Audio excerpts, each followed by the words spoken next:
اور پھر یہاں بیٹھ کے مولوی بیٹھ کے ڈیبیٹ کر رہے ہوں گے جی علماء عرب نے فتویٰ دے دیا ہے. علماء عرب کا ہم نے وہ کلمہ پڑھا ہوا ہے, وہ بھی بہت کام غلط کرتے ہیں. ایک کام تو ان کے اندر بہت بڑی خرابی آ چکی ہے کہ وہ محروم ہو چکے ہیں پگڑی کی سنت سے. وہ انہوں نے اپنا ٹریڈیشنل وہ سرخ رومال لیا ہوتا ہے جو کسی حدیث سے ثابت نہیں, جائز ہے لیکن سنت تو نہیں ہے. امام کعبہ نے بھی پگڑی نہیں باندھی ہوتی. بخاری اور مسلم میں متفق علیہ حدیث ہے, نبی صلی اللہ علیہ وسلم فتح مکہ کے موقع پر آپ نے کالی پگڑی باندھی ہوئی تھی. المستدرک للحاکم میں حدیث ہے, سعد بن ابی وقاص رضی اللہ تعالیٰ عنہ کہتے ہیں میں نے سفید کلر کا امامہ باندھا تھا, شملہ نہیں چھوڑا تھا. آپ صلی اللہ علیہ وسلم نے میرا امامہ اتار کے اپنے مبارک ہاتھوں سے باندھا, پھر اس کا شملہ چھوڑا, فرمایا کہ اس طرح باندھا کرو خوبصورت لگتا ہے. تو آپ صلی اللہ علیہ وسلم تو امامہ باندھا کرتے تھے صحابہ کرام علیہم رضوان کو. تو ہم نے تو کتاب و سنت میں دین کو تلاش کرنا ہے, کسی شخصیت میں کسی پرسنالٹی میں تلاش نہیں کرنا.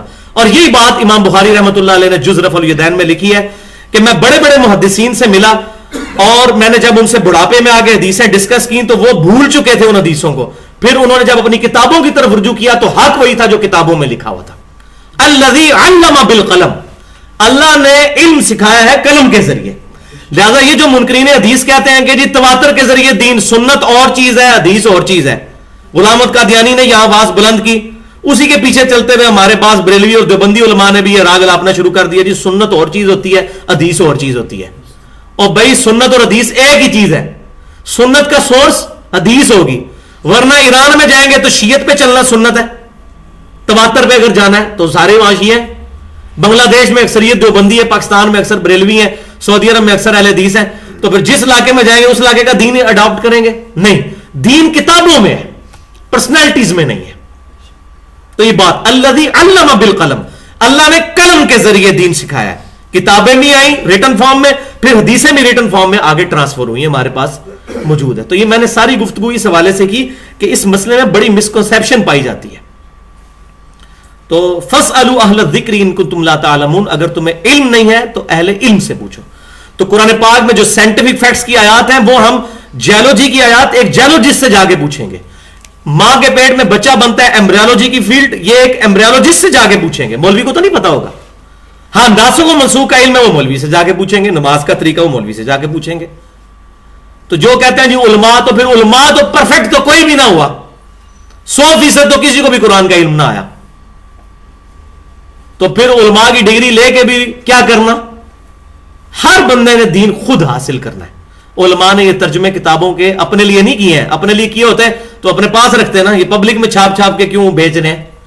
اس لیے کہ پبلک کو پتا چلے قرآن میں کیا لکھا ہے, بخاری میں کیا لکھا ہے, مسلم میں کیا لکھا ہے, یہ پبلک تک بات پہنچے. تو یہ بات پبلک تک آئے. تو یہ میں نے ایک مثال دے کے آپ کو بیان کر دی. آگے چلتے ہیں. وَلَكُمْ نِصْفُ مَا تَرَكَ أَزْوَاجُكُمْ إِن لَّمْ يَكُن لَّهُنَّ وَلَدٌ, اور تمہارے لیے آدھا ہے جو چھوڑ جائیں تمہاری بیویاں بشرطے کہ ان کی اولاد نہ ہو. یعنی کسی کی بیوی مر گئی, اس کی اولاد کوئی نہیں ہے, تو آدھا مال خاوند کو مل جائے گا. فَإِن كَانَ لَهُنَّ وَلَدٌ فَلَكُمُ الرُّبُعُ مِمَّا تَرَكْنَ مِن بَعْدِ وَصِيَّةٍ یوسین بہا او دین. پھر وہی بات آ گئی کہ اگر ہو اولاد, یعنی کہ بیوی مر گئی اولاد بھی ہے, تو تمہارے لیے پھر چوتھا حصہ یعنی آدھا ہو جائے گا. پہلے آدھا مال تھا, اب آدھے کا بھی آدھا ہو گیا, 1/4 حصہ ملے گا. تو لاجیکل ہے, ظاہر اولاد کو بھی اب دینا ہے, تو پھر 1/4 ملے گا خاوند کو, اور پھر باقی اولاد کے اندر تقسیم ہوگا. لیکن من بعد وصیۃ یوسین بہا او دین, یہ وصیت پوری کرنے کے بعد ہوگا اور قرض اتار لینے کے بعد ہوگا. یہ پہلے کام, یہ نہ ہو کہ پہلے ہی بانٹ کے سائڈ پہ ہو جائے. اب 1,20,000 میں سے اگر وہ ہم نے جو ایگزامپل لی یہ بانٹنے شروع کر دیں گے تو مقروض بیچارے کو اور وصیت والے کو کیا ملے گا؟ تو پہلے ان کو نکالنا, اور باقی 1,20,000 میں سے جو لاکھ بچے اس کو آپ نے ڈیوائڈ کرنا ہے. وَلَهُنَّ الرُّبُعُ مِمَّا تَرَكْتُمْ إِن لَّمْ يَكُن لَّكُمْ وَلَدٌ, اور تمہاری بیویوں کا چوتھا حصہ ہے اس سے جو تم چھوڑ دو بشرطے کہ نہ ہو اولاد. اب یہ پھر ریورس کیس آ رہا ہے کہ خاوند مر گیا تو بیوی کو چوتھا حصہ ملے گا, یعنی آدھا. خاوند کی بیوی مرتی تو خاوند کو 1/2 ملنا تھا, ڈبل حصے, اور اولاد ہوتی تو 1/4.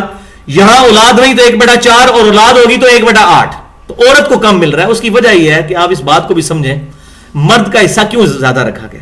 عورتیں ہوتی مرد کے اوپر ڈیپینڈنٹ ہیں, مرد نے گھر کا خرچہ چلانا ہوتا ہے, اس میں یہ بھی اشارہ مل رہا ہے. تو مرد پہ رسپانسبلٹی زیادہ ہوتی ہیں, اس لیے مرد کا حصہ زیادہ رکھا گیا, اس کے کندھوں پہ بوجھ ہوتا ہے. تو مرد کو زیادہ اس کا حصہ دیا جا رہا ہے ایز کمپیئر ٹو عورتوں کے, کیونکہ عورتیں تو ڈیپینڈنٹ بھی ہوں گی اولاد کے اوپر, یا اس طریقے سے نئی شادی کر لیں گی, یہ بھی تو ہو سکتا ہے.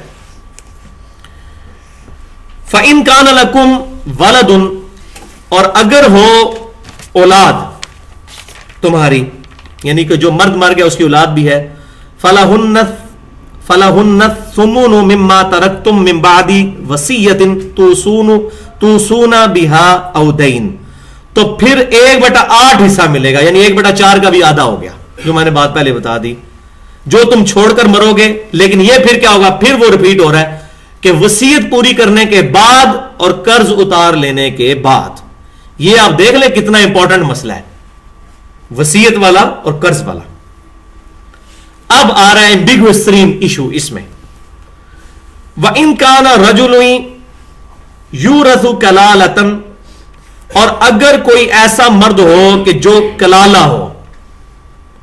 کلالہ اس کو کہتے ہیں جس کا حسب و نسب ختم ہو چکا ہو, یعنی اس کے ماں باپ بھی مر چکے ہیں اور اس کی اولاد نہیں ہے, یا اولاد ہے تو مر چکی ہے, جنہوں کہتے ہیں پنجابی نہ اگے کوئی نہ پیچھے کوئی.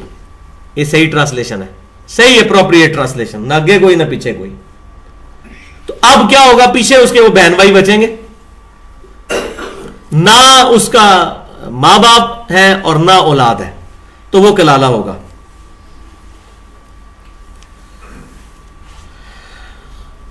اس طریقے سے اس کی بیوی بھی کوئی نہیں ہے, تو اس کو ہم کہیں گے کلالہ. تو اب اس کا کوئی وارث, ڈائریکٹ وارث کوئی نہیں ہے. 3 ہی بڑے وارث ہیں نا, پہلے میں نے بتایا تھا ماں باپ, اس کے بعد زوج, اور اس کے بعد اولاد. اب پیچھے پاس جائیں گے بہن بھائی, تو اب بہن بھائی کو ملے گا ایسا. ظاہر ہے کہ اس کے بعد قریب ترین رشتہ دار بہن بھائی ہیں. اس سے میں یہ بھی پتا چلتا جا رہا ہے کہ سب سے قریب رشتہ کون سا ہے قرآن کی تھیم میں. سب سے قریب ہے ماں باپ, اس کے بعد بیوی, پھر بچے, اور پھر باقی بہن بھائی. تو اس مسئلے میں بڑی احتیاط کی ضرورت ہے. بعض لوگ بیویوں کے پیچھے چل کے ماں باپ کی گستاخی کر دیتے ہیں, اور بعض اوقات بہنوں کے پیچھے لگ کے نندیں جو ہے نا یہ بیڑا گرک کر دیتی ہیں, بھابھیوں کے گھر اجاڑ دیتی ہیں. تو نند کو اب یہ سمجھ لینا چاہیے کہ جب میرے بھائی کی شادی ہو گئی تو اب اس عورت کا زیادہ حق ہے میرے بھائی پر میری نسبت. یہ بات اب سمجھ تو تب آئے گی جب قرآن پڑھیں گے. تو قرآن تو پڑھنا کوئی نہیں, ہم نے اتنا ٹائم ہی نہیں ہمارے پاس, یہ تو فارغ لوگوں کا کام ہے. اور اکثر میں وہ لوگوں کہتا ہوں وہ جی مصروف تھے, میں نے کہا یار واقعی یہ تو فارغ لوگوں کا کام ہے قرآن پڑھنا. ٹھیک ہے, نعوذ باللہ من ذالک. تو اللہ تعالیٰ فرما رہا ہے کہ اگر کوئی کلالہ ہے, اب امرأۃ وَلَهُ أَخٌ, اور وہ مرد ہو یا عورت اور اس کا ہے کوئی بھائی, او اختن, یا اس کی ہے کوئی بہن, فَلِكُلِّ وَاحِدٍ مِّنْهُمَا السُّدُسُ, تو اب بہن بھائی میں سے ہر ایک کو 1/6 حصہ ملے گا. 1/6, 3 بہنیں ہیں, 1/6 پوری رقم کا. تو اس طریقے سے بھائیت تو اس کو بھی. فَإِن كَانُوا أَكْثَرَ مِنْ ذَلِكَ فَهُمْ شُرَكَاءُ فِي الثُّلُثِ, اور اگر وہ بہن بھائی ایک سے زیادہ ہوں. یہ تو اس صورت میں تھا کہ جب وہ ایک بہن اور ایک بھائی. اب یہ کہ بہن بھائی ایک سے زیادہ ہوں, فَهُمْ شُرَكَاءُ فِي الثُّلُثِ مِنْ بَعْدِ وَصِيَّةٍ يُوصَى بِهَا أَوْ دَيْنٍ, تو سب شریک ہوں گے 1/3 مال, یعنی 1/3 جو وراثت ہے وہ اب بہن بھائیوں میں تقسیم ہو جائے گی, اور یہ وصیت کے بعد اور اس کو قرض اتار لینے کے بعد.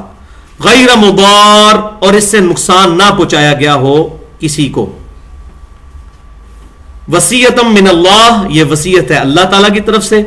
واللہ علیم حلیم, اور اللہ تعالیٰ سب کچھ جاننے والا اور بردبار ہے. اب یہاں ایک ایمبیگوٹی آ گئی کہ کلالہ میں 1/6 تو مل گیا, تو باقی مال کدھر جائے گا؟ یہ سوال نہیں ہمارے ذہن میں آیا. ماں باپ بھی کوئی نہیں, بیوی بھی کوئی نہیں, اولاد بھی کوئی نہیں. اسی مسئلے کی وجہ سے صحیح بخاری اور مسلم کی متفق علیہ حدیث ہے کہ حضرت عمر کہا کرتے تھے کہ کاش نبی صلی اللہ علیہ وسلم سے میں نے اس مسئلے کی ایکسپلینیشن مزید پوچھ لی ہوتی. کچھ چیزیں تو اس میں اس سورت کی آخری آیت کے اندر ریپیٹ ہو جائیں گی, کچھ جو چیزیں رہ گئی تھی اس کے بعد بھی کچھ چیز. اب وہ آخری آیت یہاں پڑھنا ضروری ہے, اور میں نے پہلے بھی بتایا تھا کہ سورت کا ایک مرکزی ٹاپک ہوتا ہے, اور امپورٹنٹ ترین ٹاپک کو پھر سورت کنکلوڈ کرنے سے پہلے دوبارہ ایڈریس کیا جاتا ہے. جیسے سورہ آل عمران میں غزوہ احد تھا نا, غزوہ احد کا بیان ختم ہوا, اس کے بعد باقی ساری چیزیں ہوئی, پھر آخری آیات آئی ہیں کہ اللہ تعالیٰ کے لیے سرحدوں کی حفاظت کرو.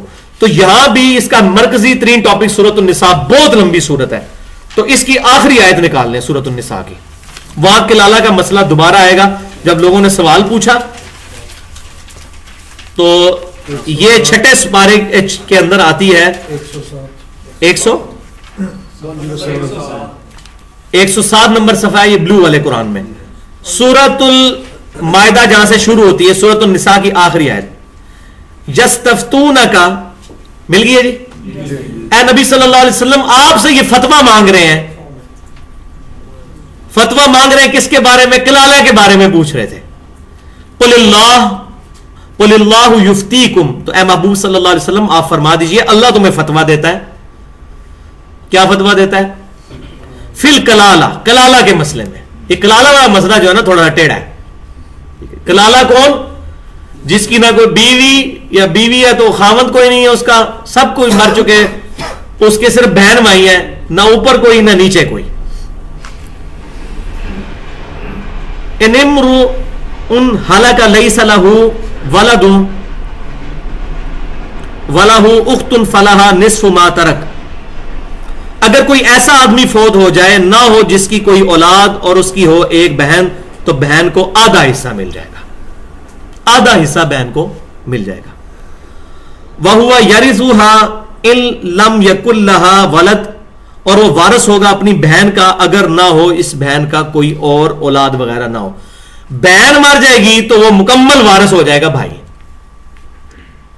اور جب بھائی مرے گا تو بہن کو آدھا حصہ ملے گا. پھر وہی والی ایکویشن چل رہی ہے, مین تھیم وہی پیچھے چل رہی ہے کہ مرد کو پورا اور عورت کو آدھا, یا مرد کو ڈبل اور اس کو سنگل. فَإِنْ كَانَتْ اثْنَتَيْنِ فَلَهُمَا الثُّلُثَانِ مِمَّا تَرَكَ, اور اگر دو بہنیں ہوں تو ان دونوں کو 2/3 میں سے ملے گا جو اس نے چھوڑا. دو بہنیں ہیں تو 2/3 مال تقسیم ہو. ایک بہن ہے تو آدھا حصہ مل جائے گا اس بہن کو, اور اگر دو بہنیں ہیں تو 2/3 حصہ دو بہنوں میں تقسیم ہو جائے گا برابر برابر.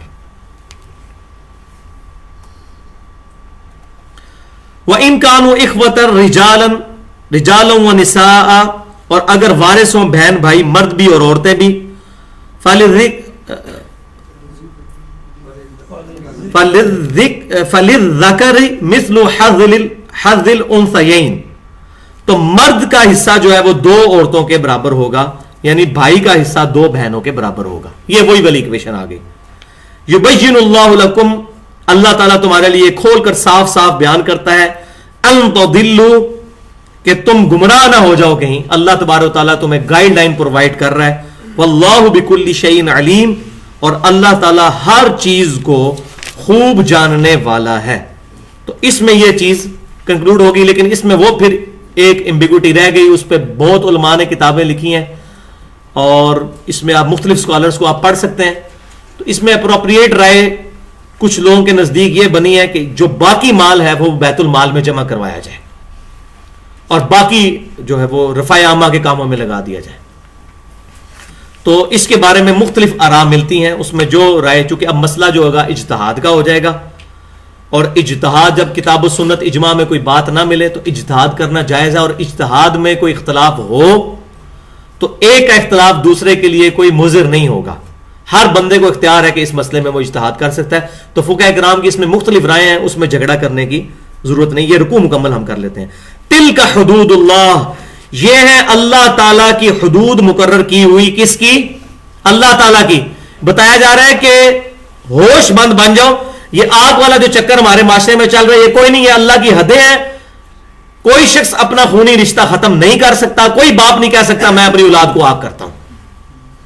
لازمی طور پر تقسیم ہوگا, یہ جو اخباروں میں اور ٹی وی پہ چل رہا ہوتا ہے میں فلاں سے بری ہوتا ہوں اور اپنی دولت ساری جدا سے آگ کرتا ہوں، اس کی کوئی شرعی حیثیت نہیں ہے. ٹھیک ہے جی. وَمَن يُطِعِ اللَّهَ وَرَسُولَهُ، اور جو کوئی اطاعت کرے گا اللہ کی اور اس کے رسول کی، يُدْخِلْهُ جَنَّاتٍ تَجْرِي مِن تَحْتِهَا الْأَنْهَارُ، تو اللہ تعالیٰ اس کو داخل کرے گا ایسی جنتوں میں جس کے نیچے نہریں بہتی ہیں. تو یہ جنت میں جانا کوئی سوکھا کام نہیں ہے. یہ جو اطاعت کرے گا اللہ اور اس کے رسول کی، چوپڑیاں نہ دو نہیں کہ دنیا میں بھی مزے اڑائیں، دنیا میں اپنی مرضی کی زندگی گزاریں اور آخرت میں کہہ دیں گے جی آخرت میں بھی ہمیں جو ہے وہ موجے لگ جائیں.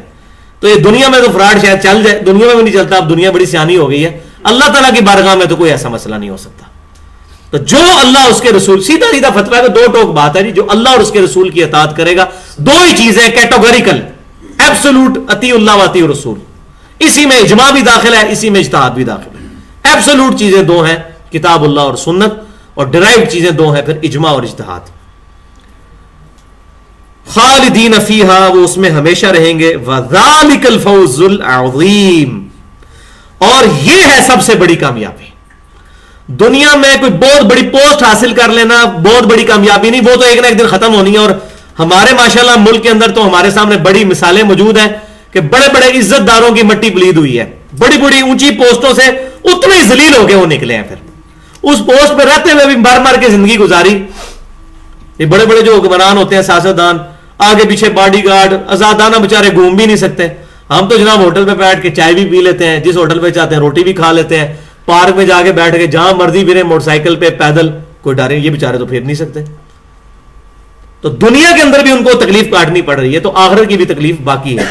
تو اللہ تعالیٰ فرما رہا ہے یہ بڑی کامیابی ہے، کوئی آخرت کی کامیابی حاصل کر لے.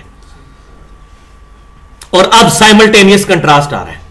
یہ تو تھا کہ جو لوگ فرما برداری کریں گے، تو قرآن کی یہ عادت ہے، قرآن کا یہ اسلوب ہے کہ دوسری تصویر کا رخ بھی دکھایا جاتا ہے. وَمَن يَعْصِ اللَّهَ وَرَسُولَهُ، اب جو کوئی نافرمانی کرے گا اللہ اور اس کے رسول کی، وَيَتَعَدَّ حُدُودَهُ، اور اللہ کی حدوں کو وہ توڑ دے گا، اس سے تجاوز کر جائے گا، اپنی مرضی کرنی شروع کر دے گا. يُدْخِلْهُ نَارًا خَالِدًا فِيهَا، تو اللہ تعالیٰ اس کو آگ میں داخل کرے گا، وہ اس میں ہمیشہ رہے گا. سیدھی سیدھی بھائی جی بات ہے، 2 + 2 = 4. یہ بولین الجبر ہے، یا 0 ہے یا 1 ہے، تیسری بات کوئی نہیں ہے. ٹھیک ہے، یا تو یہ ٹوٹل پیکج لینا ہے، اطیع اللہ اطیع رسول. یا ایھا الذین آمنوا ادخلوا فی السلم کافہ، اے ایمان والو پورے اسلام میں داخل ہو جاؤ، آدھے تتر آدھے بٹیر نہیں. تو یہ ٹوٹل پیکج ہے جس نے لینا ہے. لے گا تو وہ ادھر آگے انعام، اور جو نہیں لے گا اس کا انجام آپ کے سامنے یہ دیکھ لیں گے. میں اپنی طرف سے کوئی فتویٰ نہیں لگا رہا، اللہ تبارک تعالیٰ کھول کے اپنی آیات. وَلَهُ عَذَابٌ مُّهِينٌ، اب دیکھیں یہاں بھی بات صحیح تسلی کروائی ہے، رجایا اللہ تعالیٰ نے.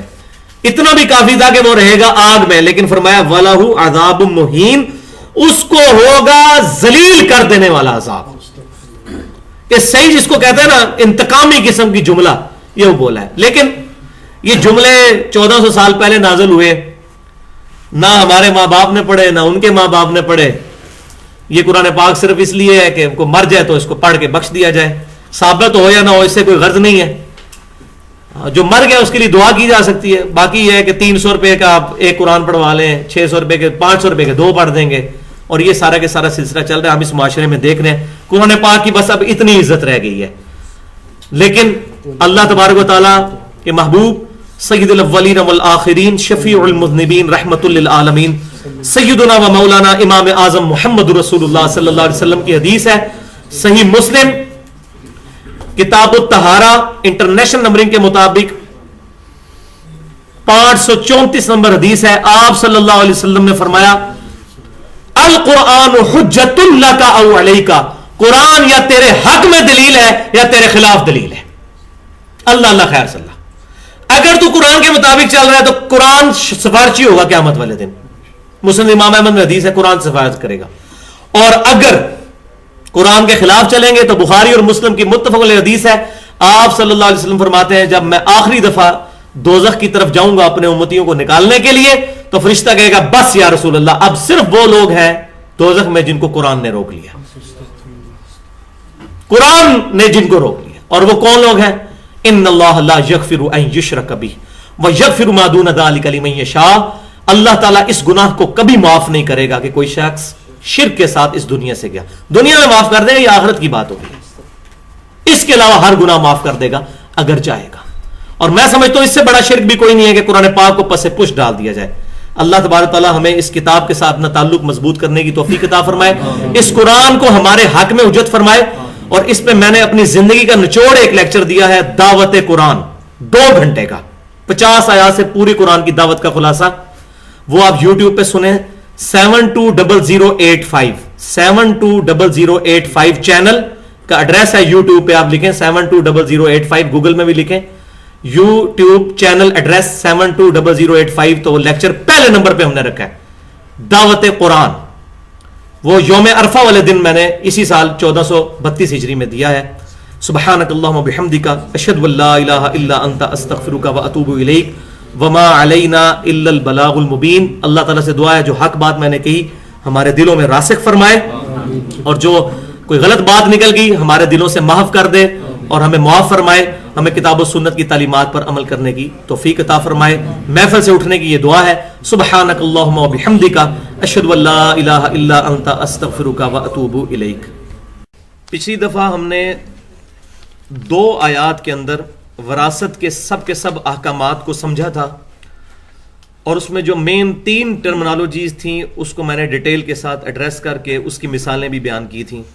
پہلی چیز ہبہ کرنا، کوئی شخص اپنی زندگی میں اپنے مال میں سے کسی کو کوئی چیز تحفہ کر دے. دوسری ٹرمنالوجی تھی وصیت کرنا، کہ کوئی شخص یہ کہے کہ میرے مرنے کے بعد میری دولت میں سے فلاں کو اتنا دے دیا جائے. اور تیسری چیز وراثت، جس کا یہاں پر ذکر آیا تھا 2 آیات کے اندر. اور میں نے بتایا تھا کہ 2 آیات کے اندر اللہ تبارک و تعالیٰ نے وراثت کے احکامات کو اس قدر کمپریہنسو، جامع انداز سے کنکلوڈ کیا ہے کہ کتابوں کی کتابیں لکھی گئی ہیں وراثت کے قوانین کے اوپر. کتاب الفرائض نام کے پورے مستقل باب ہیں ہماری احادیث کی کتابوں کے اندر، وہ اسی سے اخذ کی گئی ہیں ساری چیزیں. تو اس میں میں نے ڈیٹیل سے گفتگو کی تھی، وہ پچھلا لیکچر دیکھا جائے. اس میں پھر ہم نے کچھ کیسز بھی کنسیڈر کیے تھے، اور اس میں ایک مین کیس جو تھا وہ ہم نے ڈیٹیل کے ساتھ اسٹڈی کیا تھا کہ اگر کوئی شخص اتنے روپے چھوڑ کر مرے تو اس کے والدین کو کتنا ملے گا، اس کی بیوی کو کتنا ملے گا، اس کے بچوں کو، بچیوں کو. وہ ڈیٹیل کے ساتھ میں نے بیان کیا تھا. تو کچھ چیزیں اس میں ایڈریس تو کی تھیں، لیکن کچھ وضاحتیں اس میں ضروری ہیں جو پچھلی دفعہ جو کہ ٹائم مکمل ہو گیا تھا، 1 گھنٹے کا لیکچر ہوتا ہے تقریباً. تو وہ 5 پوائنٹ میں آج اس سے آگے، اس سے ریلیٹڈ، جن پہ میں بحث کر چکا ہوں لیکن تھوڑا سا کنکلوڈنگ فارم میں اس کو عرض کروں گا. اس میں سب سے پہلی چیز یہ ہے کہ جو منہ بولا بیٹا ہے اس کی شریعت میں کوئی حیثیت نہیں ہے وراثت کے اعتبار سے. کسی شخص نے لے پالک کوئی پال لیا، اور اس میں بھی پریفریبل یہی چیز ہے، بلکہ یہی چیز جو ہے وہ ہونی چاہیے کہ اگر مرد کے رشتہ داروں سے لیا جائے تو لڑکی لی جائے. لڑکا لے لیں تو پھر تو اس کی جو والدہ ہوگی منہ بولی، وہ اس کی پھر محرم نہیں بن سکے گی. تو اگر مرد کے رشتہ داروں میں سے لیا جائے تو پھر لڑکی لی جائے، اور عورت کے رشتہ داروں میں سے لی جائے تو پھر لڑکی نہیں لڑکا لیا جائے، ورنہ وہ جو اس کا منہ بولا باپ ہے اس کا محرم نہیں بن سکے گا. تو اس میں بڑی احتیاط کی ضرورت ہے. تو اب منہ بولا بیٹا ہے کسی کا، اور اس کی کوئی اور اولاد نہیں ہے، اور اب اس کو یہ بات کنفرم ہے کہ میرے مرنے کے بعد میرے منہ بولے بیٹے کو تو 1 روپیہ میری جائیداد میں سے نہیں ملے گا. تو وہ پھر اپنی اولاد کے لیے، منہ بولی اولاد کے لیے وصیت کر سکتا ہے. جو میں نے بتایا تھا پچھلی دفعہ کہ وصیت 1/3 مال میں اپنی مرضی سے کر سکتا ہے کہ میرے مرنے کے بعد یہ فلاں شخص کو مل جائے، لیکن وارث کے لیے وصیت نہیں کرے گا. اس پہ میں نے ڈیٹیل سے احادیث کے ساتھ حجۃ الوداع کے موقع پر جو نبی صلی اللہ علیہ وسلم نے فرمایا تھا اس کے کانٹیکسٹ میں نے ایڈریس کیا تھا. تو منہ بولے بیٹے کو بھی وصیت کی جا سکتی ہے 1/3 مال میں. دوسری چیز یہ ہے کہ اگر کوئی شخص یہ چاہے کہ وہ اپنی زندگی میں اپنا پورے کا پورا مال کسی کو ہدیہ کر دے، تحفہ کر دے، ہبہ کر دے، تو یہ شریعت کی نظر میں ناپسندیدہ ہے. بلکہ آپ صلی اللہ علیہ وسلم نے آخری درجے میں جو اجازت دی وہ 1/3 مال کی اجازت دی کہ اپنے مرنے کے بعد 1/3 مال جو ہے اس کے لیے وصیت کرو. لیکن زندگی کے اندر اس کو وہاں پر ایڈریس نہیں کیا گیا، لیکن وہ انڈرسٹوڈ ہے اس کے اندر. اس کی وجہ یہ ہے کہ نبی صلی اللہ علیہ وسلم کے اس میں الفاظ ہیں بخاری اور مسلم میں جو میں نے پچھلی دفعہ بیان کیے تھے کہ اپنی اولاد کو کنگال مت چھوڑ کر مرو، کہ سب کا سب لٹا جاؤ. لیکن اگر کوئی شخص یہ فیل کرتا ہے کہ میری ساری اولاد سیٹل ہے اور اس کو میرے مال کی ضرورت نہیں ہے اور وہ بھی سب اس بات پر ایگری ہیں، تو وہ شخص پھر پوری نیک نیتی کے ساتھ، کسی بےایمانی کی نیت سے نہیں، نہ کسی اولاد میں سے کسی کو آگ کرنے کی نیت سے، اپنا سارا مال اپنی زندگی میں کسی کو گفٹ کر سکتا ہے، کسی مدرسے کے لیے، کسی این جی او کے لیے جو دین کے دائرے کے اندر رہ کر کام کر رہی ہو. تو یہ بھی جائز ہے، لیکن ان تمام سرکمسٹانسز کے ساتھ. اسی کانٹیکسٹ میں یہ ہے کہ کوئی شخص مرنے سے پہلے جو ہے وہ اپنے کسی رشتہ دار کے ہاں ٹھہرا ہوا تھا اور اس کے رشتہ دار نے اس کی بڑی خدمت کی، لیکن وہ رشتہ دار ایسا ہے جس کو وراثت میں سے کچھ نہیں ملنا، یعنی نہ تو اس کی اولاد میں سے ہے، نہ بہن بھائیوں میں سے، اور دور پار کا رشتہ دار ہے، یا بھتیجوں میں سے ہے، یا اس طریقے سے کوئی اور ہے جس کو شریعت میں وراثت کا حق نہیں ملتا. تو اب اس کے لیے بھی وصیت کی جا سکتی. یہ پوائنٹ نمبر 3 تھا کہ کسی شخص نے خدمت کی. اسی طریقے سے بعض اوقات رشتہ دار نہیں بھی ہوتے، کوئی محلے دار ہے، کسی عورت نے 8-10 سال کسی کی خدمت کی، کسی بوڑھی عورت کی، اور اب وہ یہ چاہتی ہے کہ میرے مرنے کے بعد اس کو میرے مال میں سے کچھ حصہ مل جائے، تو اس کے لیے وہ وصیت کر سکتی ہے، لیکن 1/3 مال میں. باقی مال کا کیا بنے گا وہ انشاءاللہ میں آگے آ رہا ہے. پچھلی دفعہ میں نے کلالہ کے اوپر ایڈریس کیا تھا. چوتھی چیز اس کے اندر یہ ہے کہ بعض اوقات انسان کو یہ وسوسہ آتا ہے کہ شریعت کے اندر پوتے تک جائیداد نہیں جاتی. کسی شخص کا بیٹا فوت ہو گیا جوانی میں اور اس نے اپنے پوتا پوتی اور بیوی چھوڑی پیچھے، یعنی اس مرد کی بہو جو مرنے والا ہے، اس کی اپنی زندگی کے اندر اس کا بیٹا فوت ہو گیا اور اس کی بیوہ بہو اور بیوہ جو اس کے یتیم پوتا اور پوتی ہیں. اب ظاہر ہے کہ جب وہ دادا مرے گا تو اس کی وراثت میں سے ان کو کچھ نہیں ملے گا. تو اس کے لیے بعض اوقات ذہن میں یہ وسوسہ آتا ہے کہ نعوذ باللہ من ذالک، کیا شریعت یہ ظلم کرتی ہے؟ ان کو تو زیادہ ضرورت ہے. تو اللہ تعالیٰ نے اس کے لیے مزید اوپن اینڈ کھول دیا ہے کہ ان کے لیے وصیت کر دی جائے. باقیوں کو تو تھوڑا مار ملے گا، لیکن اگر کوئی دادا اپنے پوتا پوتی کے لیے، اپنی بہو کے لیے وصیت کرنا چاہے تو کر سکتا ہے 1/3 مال میں، اس سے بھی زیادہ مال میں جو کہ اس کے مرنے کے بعد بیٹی کو یا اس کے بیٹوں کو ملنا ہے یا بہن بھائیوں کو ملنا ہے. تو وہ ایک اوپن اینڈ اللہ تعالیٰ نے چھوڑ دیا ہے کہ دادے کی وراثت پوتے تک تو نہیں جاتی، لیکن وصیت کر سکتا ہے. اور 5ویں چیز کلالہ، جس کے اوپر میں نے ڈیٹیل سے پچھلی دفعہ عرض کیا تھا کہ کلالہ اس شخص کو کہتے ہیں جس کا نہ آگے کوئی نہ پیچھے کوئی، جس کو پنجابی میں کہتے ہیں نہ آگے کوئی نہ پیچھے کوئی، یعنی نہ اس کے ماں باپ ہیں، نہ اس کی اولاد اور بیوی ہے، نہ بہن بھائی ہیں. ٹھیک ہے جی. تو بہن بھائی ہو تو وہ بھی کلالہ ہوتا ہے، لیکن اصل کلالہ کی ڈیفینیشن یہ ہے کہ ماں باپ اور اولاد اور بیوی بچے نہ ہوں. بہن بھائی ہوں تو اس کے لیے پھر ڈیٹیل سے آیات آئی تھیں کلالہ کے اوپر. تو اس میں یہ بات بھی یاد رکھیں کلالہ کے پوائنٹ آف ویو سے کہ اب کوئی ایسا شخص ہے کہ اس کے مرنے کے بعد، جیسے کہ ہم نے پچھلی دفعہ پڑھا تھا کہ اگر اس کی ایک بہن ہے تو وہ آدھے مال کی وارث بن جائے گی، 2 بہنیں ہیں تو 2/3 مال کے اندر اس کو ڈیوائڈ کیا جائے گا. اگر ایک بھائی ہے تو وہ پورے کے پورے مال کا وراثت کا حقدار بن جائے گا اگر اس کی بیوی بچے اور ماں باپ نہیں ہیں. اب ایک اور کیس بھی ہو سکتا ہے جس طرح اس میں آیا بھی تھا کہ کسی کی ایک بہن ہے. اب قرآن پاک اس کے اوپر تو ایڈریس کرتا ہے کہ اس کی بہن آدھے مال کی وارث بن جائے گی، آدھا مال باقی کدھر جائے گا. اس کے اوپر پھر کتابوں کی کتابیں لکھی گئی ہیں اور مختلف مجتہدین اسلام میں جو گزرے اہل سنت کے بڑے بڑے ائمہ، انہوں نے اپنے کامنٹس دیے ہیں. کسی نے کہا بیت المال میں جمع کروا دیا جائے. اس میں ایک سب سے قریب ترین حدیث جو متفق علیہ حدیث ہے صحیح بخاری اور مسلم کی، جو مجھے ملی ہے، وہ یہ ہے کہ آپ صلی اللہ علیہ وسلم نے فرمایا کہ وراثت تقسیم کرنے کے بعد جو مال بچ جائے اس کو اپنے قریبی رشتہ داروں میں سے جو مرد ہے اس کو یہ پہنچے.